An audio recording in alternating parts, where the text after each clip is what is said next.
What is cross-securitization and does it affect me? Now, there's a couple of urban legends around cross-securitization and whether or not it's actually important. The correct answer to this is it totally depends on your personal situation. Cross-securitization refers to having multiple properties at one lender. So for example, let's say you had your family home worth $1 million. You used your equity to purchase an investment property. Now both of your mortgages will be cross-secured with both properties, meaning they're all mixed together.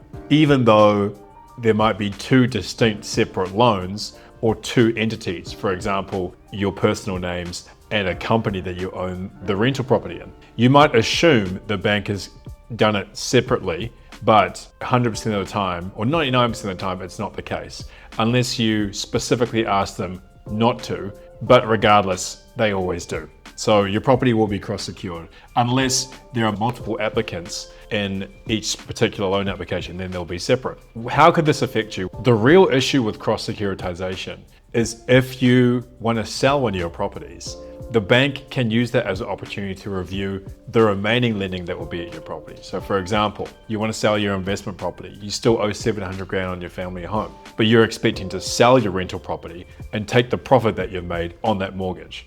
Once you sell it, you expect just to pay down the mortgage of the investment property. But if you're no longer working or if your LVR position is not strong, the bank may ask you to use your proceeds from the sale to actually pay down some of your family home debt. So this is really the concerning part of cross-securitization and where it can mess up your plans or your property investment plans. There's a couple ways to get around this, and the easiest way to solve this is with split banking. So having your mortgages and properties at different banks, topping up on the family home at one bank and taking that deposit to a new bank and using that to buy your rental property. What this means is when you sell your rental property, that bank will only have claim to that mortgage on the rental property versus your family home, which is now another bank and will not be affected by that transaction. That is how to solve the cross-securitization issue.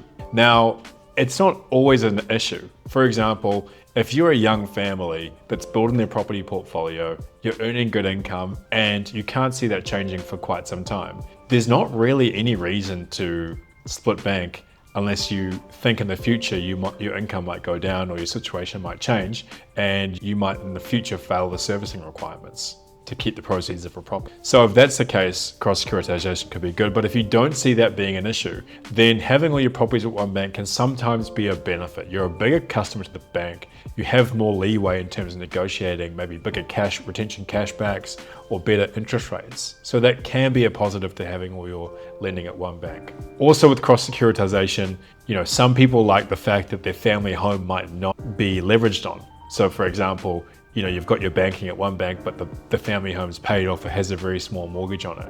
And then all the investment lending's at a different bank. So some people really like that position because it means that their family home's not up for grabs by the lender if something bad was to happen to them. That is a good position, but it's also a disadvantage if you're looking to continue to grow because it means that you can't access the equity in your family home. So this is what I mean by cross-securitization isn't always a bad thing, but it depends on what your goals are and what you're trying to achieve.